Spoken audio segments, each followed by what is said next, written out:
ang haha.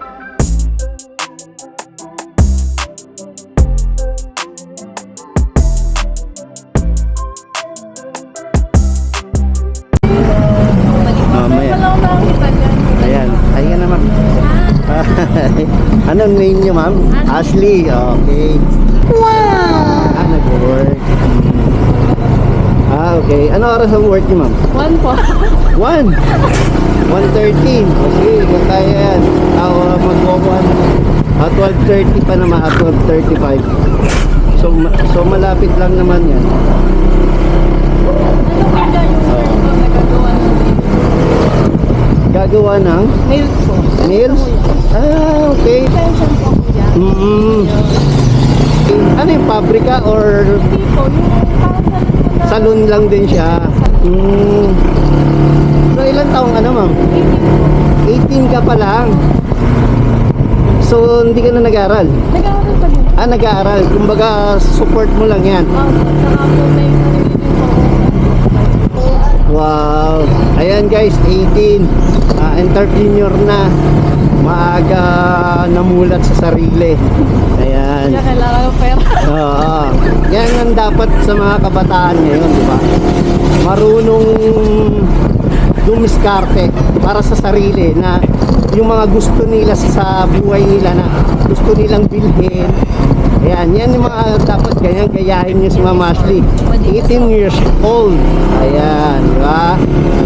Good job. Good job yan. Good job.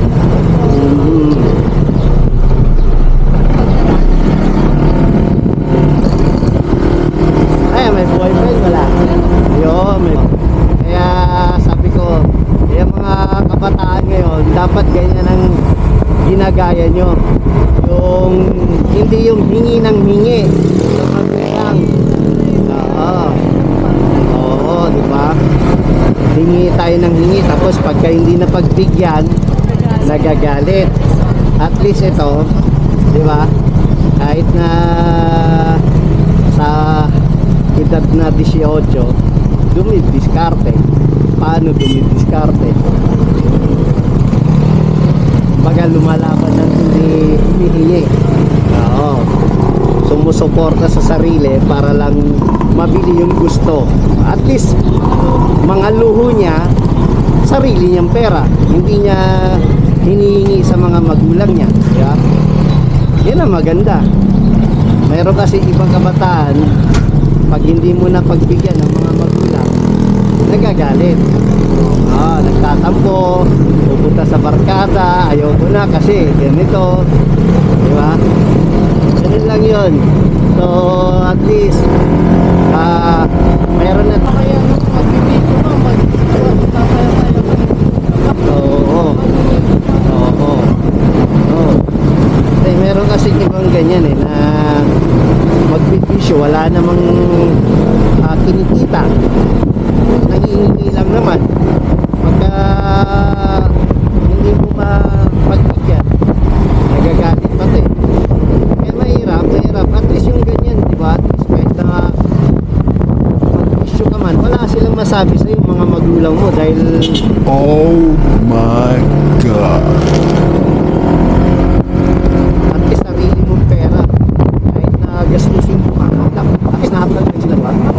Oo.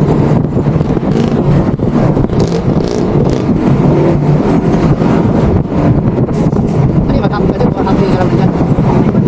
Tawad ko yan. Yung online mo tayo sa pwesto, online na lang yan. Tapos ang order, Shopee. Personal, dito sa store. Babae, tatawid. Tapos yung store na yung magkuha namin nila. Babae, isa naman dito sa babae. 15 minutes naman.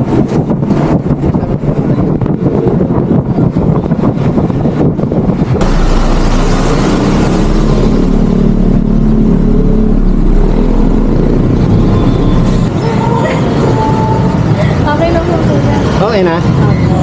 Ayan guys, si Ma'am Ashley, ayan, nagwo-work sa LS ko. Gumagawa ng nails po. Ayan. Kung sino man ang gusto magpapagawa, parting kabuyaw.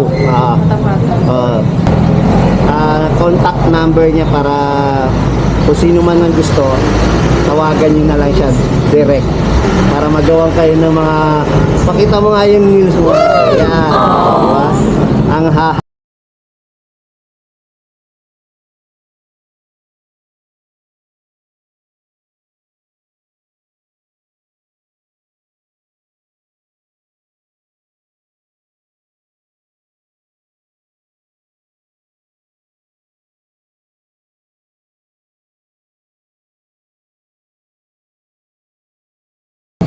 Thank you po, Kuya. Okay, thank you. Bye-bye. Thank you, thank you.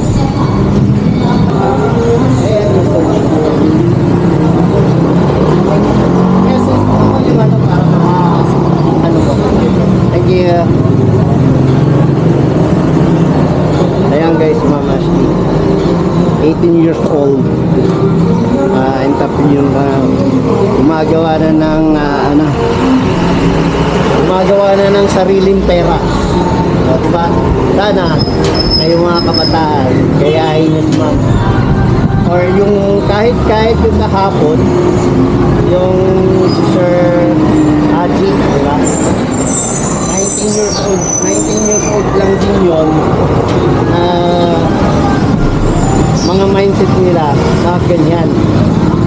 So, sana kayong mga kabataan, gayahin nyo sila Mama at gumagawa ng sariling pera para sa luho nila. O, di ba? May luho na sila, gumagawa pa sila ng sarili nilang pera na hindi humingi sa magulang. So, doon pa lang, kumikita na sila. Di ba? Sana, gayahin nyo si Mama